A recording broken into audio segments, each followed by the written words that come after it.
This morning on BRN, how can retirement committees review retirement income products and services? We're going to welcome back to the program Andy Larson of the Retirement Learning Center, and welcome to the program Dan Long of DoubleLine Group. Andy, always great to see you. Thanks for joining us this morning. And Dan, great to see you. Thanks for joining us. Good to meet you. Glad to be back. Yeah, and I love covering these things with you, Andy, and it's always great to bring in an industry expert like Dan, and we're going to talk to him in a minute. But, my first question to you, Andy, is when you think of hurdles, what are some of the hurdles for committees determining a path forward on addressing retirement income needs for their plans and their participants? Really, I think there's two. From a strategic perspective, I think most plan committees view the 401k as an ancillary plan, as the 401k was originally intended. That's just not the case today. Most organizations don't have defined benefit plans, which in effect means the 401k becomes the primary plan. It becomes the pension, to use that term. Committees aren't thinking of the 401k in that context. Once they do, then I think the ERISA standard of operating that plan in the best interest of the participants should come into play as really the first step to get committees aware of potentially the need to at least explore retirement income products. Well, Dan, it is great to meet you again. Thanks so much for joining us. Always great to get another industry perspective. So I think Andy brings up some great points about the perspective of committees, but let's talk for a minute about the retirement income product set that exists today. It continues to evolve. What does it look like today in 2024?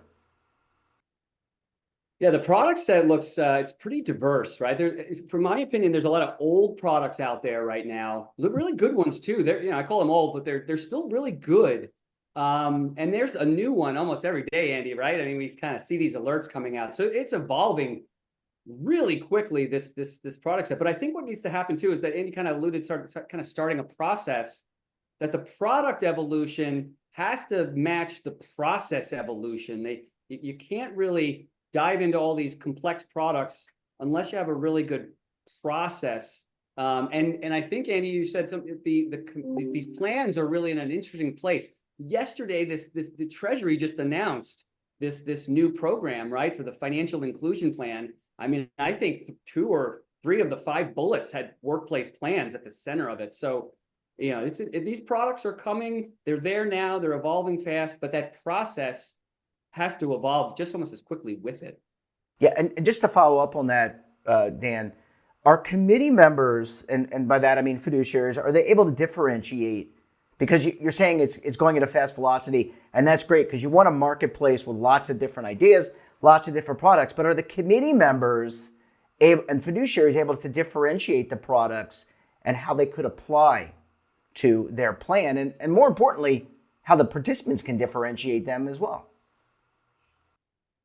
Yeah, I mean, I think, it's always this process. So Andy and I have these conversations, and it's the process, right? It's kind of like, know your plan, know the trade-offs, and then follow a path, and then if you know your plan, you really know, you can hit that retirement income market to see what actually the plan should select. So to help clients distinguish between what they can select, really differentiate between products and services, to keep going down the line, you have to have a comparison process. Put the products in one spot, come up with some criteria, analyze them. Put the services in another spot, come up with some criteria, and analyze them. And I think, kind of what we say, is a way to simplify it is products are red, services are blue, retirement income solutions are purple. Now we know what to do, right? It kind of makes it simpler, makes the complex a lot more simpler to talk about, and kind of breaking it up into kind of big buckets like that, and using colors makes it simple. And that just kind of helps make sure what products and services are out there so that you can find the ones that actually fit the plan, like Andy was just talking about. I like that saying. It takes me back to my childhood. Roses are red, violets are blue. Instead, put it in the construct of retirement income. I think you got something there. And maybe if we could teach third graders about this, we wouldn't have a future problem about retirement income. But we'll talk about that later.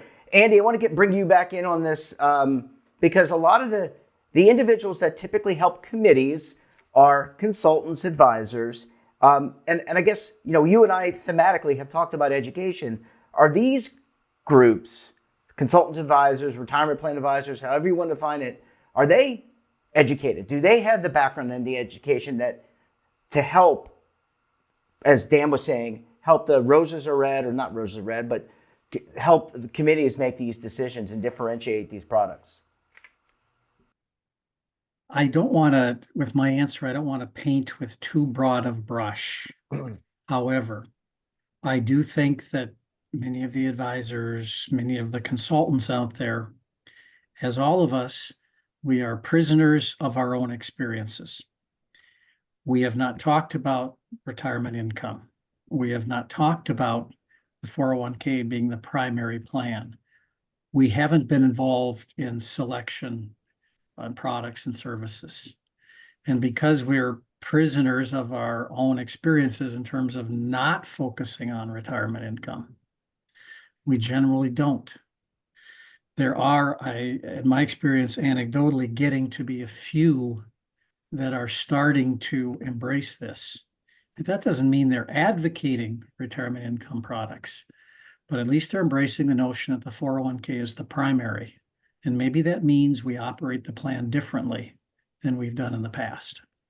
Yeah, really good point. And Dan, just to kind of close out this part one of our conversation, you're out talking, as a person within the retirement industry, someone who's a senior person, you're out talking to these exact individuals, consultants, advisors. I want to get your perspective on this. How do we take this information and boil it down into digestible bits to vis-a-vis help the committee understand the decisions it needs to make and maybe prioritize retirement income?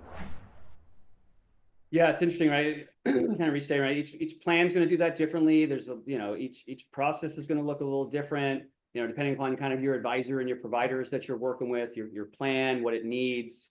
I think it just goes back to that path, right? That path needs to be repeatable. That process needs to be repeatable.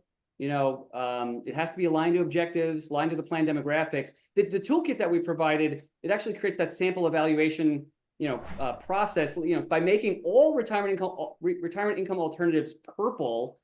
Retirement income's holistic. Everybody knows that. It comes from in the plan and out of the plan. It comes from guaranteed and non-guaranteed. It comes from fiduciary and non-fiduciary. It comes from plan in the plan and out of the plan. That really captures all retirement income, that's out there. To help committees, though, you really have to show them a process of how to break it up.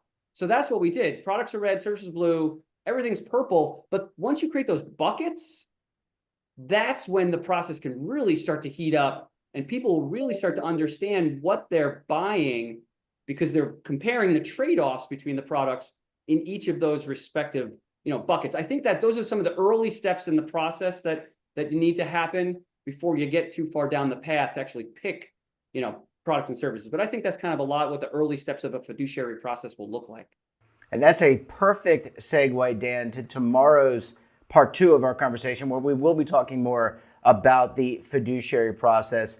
Dan, Andy, so great to see you. And look, we look forward to having you back on the program tomorrow to pick up the conversation. Thanks.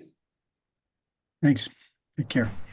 And don't forget to subscribe to our daily newsletter, The Morning Pulse, for all the news in one place. Details, of course, are at our website. And like I said, we're back again tomorrow with Andy and Dan to pick up the conversation.